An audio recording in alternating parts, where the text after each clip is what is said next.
2016 repeat అవ్వబోతుంది. ఈసారి SRH మాదే కప్. ఎవరొస్తారు చూసుకుందాం రా భయ్. రండి మీరు RCB వాళ్ళ. RCB ಫೈನಲ್ಗೂ ಬಂತು, ಕಪ್ಪು ಗೆಲ್ತು. ಹಾಗಾದರೆ ಇವತ್ತಿಂದ ಪ್ರಾಂಪ್ಟ್ ಇಂಜಿನಿಯರ್ ಕಲಿಯೋ ಟೈಮು ಬಂತು. ಆದರೆ ಅದಕ್ಕಿಂತ ಮೊದಲು ಚಾಟ್ GPT ಹೆಂಗೆ ವರ್ಕ್ ಆಗುತ್ತೆ ಅಂತ ಗೊತ್ತಾ? ಚಾಟ್ GPT ನಿಜವಾಗ್ಲೂ ಯೋಚನೆ ಮಾಡುತ್ತಾ ಆರ್ ಗೆಸ್ ಮಾಡುತ್ತಾ?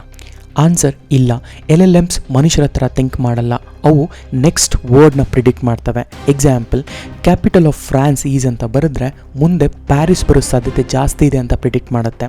ಅಂದರೆ ಆನ್ಸರ್ ಗೊತ್ತಿಲ್ಲ ಅಂತ ಅಲ್ಲ, ಮುಂದಿನ ಬೆಸ್ಟ್ ವರ್ಡ್ ಯಾವುದು ಅಂತ ಪ್ರಿಡಿಕ್ಟ್ ಮಾಡ್ತವೆ. ಮನುಷ್ಯರು ರೀಸನಿಂಗ್ ಮಾಡ್ತಾರೆ, ಆದರೆ LLMಗಳು ಪ್ಯಾಟರ್ನ್ ಮ್ಯಾಚಿಂಗ್ ಮಾಡ್ತವೆ. ಈಗ ಒಂದು ಜೋಕ್ ನೋಡೋಣ. ಮೊದಲು ಟೆಲ್ ಮಿ ಎ ಜೋಕ್ ಅಂತ ಹೇಳ್ತೇನೆ, ಮತ್ತೆ ಹೊಸ ಚಾಟ್ನಲ್ಲಿ ಹೂ ಎಮ್ ಐ ಅಂತ ಕೇಳ್ತೀವಿ.